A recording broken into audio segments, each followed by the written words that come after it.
The dreams of the Detroit Lions acquiring defensive end Myles Garrett in a trade from the Cleveland Browns appear to be over with.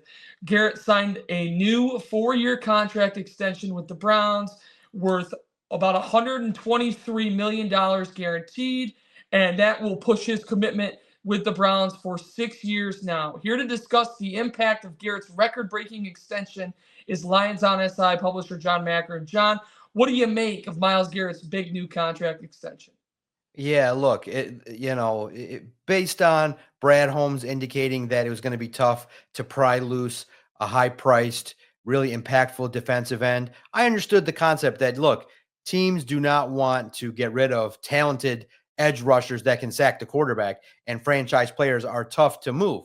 But the caveat, what made it difficult, I definitely did not have a lot of hope that the Lions were going to be able to trade for Myles Garrett, but I thought some team would. And here's the caveat, and here's what's so really interesting and intriguing is that, a lot of times in the NFL world, everybody will tell you, look, it's always about the money. Players can say whatever they want. It's always about the money. And look, Carlton Davis has come out and said he's not going to settle for anything less than what he believes to be market value. But the caveat that kind of sucked me in was it all lined up and made sense. Myles Garrett made a public plea and said, I'm about winning. I want to end up becoming a winner. And all of a sudden, just because the Browns planted their flag or were repeatedly saying they weren't going to trade you, you all of a sudden accept a 4-year massive extension that's worth $40 million plus annually.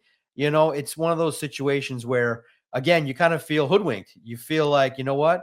It's about the money that the Browns, maybe they did change his mind about wanting to go to a winner, but I don't see their future being bright. It feels like Myles Garrett, just kind of resigned and gave up to the notion that, okay, if you're going to pay me, then I'm willing to stay. Do you really want a player like that? I mean, he's talented, but it's really unique on both sides. If you're the Browns, you kind of feel a little bit desperate paying somebody to stay that kind of openly said they didn't want to be there. But for the Detroit Lions, I do think that they're going to have to turn their attention to another edge rusher, probably in the draft.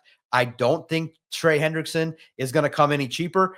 I think that guys like Trey Hendrickson and Aidan Hutchinson, they now understand what they can earn in a contract. You realize Max Crosby set the floor at $35 million. It was quickly elevated. So I do think the representatives of Hendrickson and Hutchinson are going to want to be around $38 to $42 million. So for Myles Garrett, I just, you really wonder, did his mind get changed or was this about money all along? It's hard to sit here now, Christian, and think that it wasn't always about the money. It's about the money. And I just think that athletes really, when they put out there publicly that you're seeking a trade to go and win, then that probably, doesn't make sense, doesn't align with accepting a contract extension for 4 more years, no matter how much money, because the future's not bright with the Cleveland Browns, especially with their quarterback situation, with how the organization has been run. So for Myles Garrett, Max Crosby, I feel like their Super Bowl chances have diminished, but they lined their pocketbook with fat cash. I don't think that aligns with the Detroit Lions philosophy.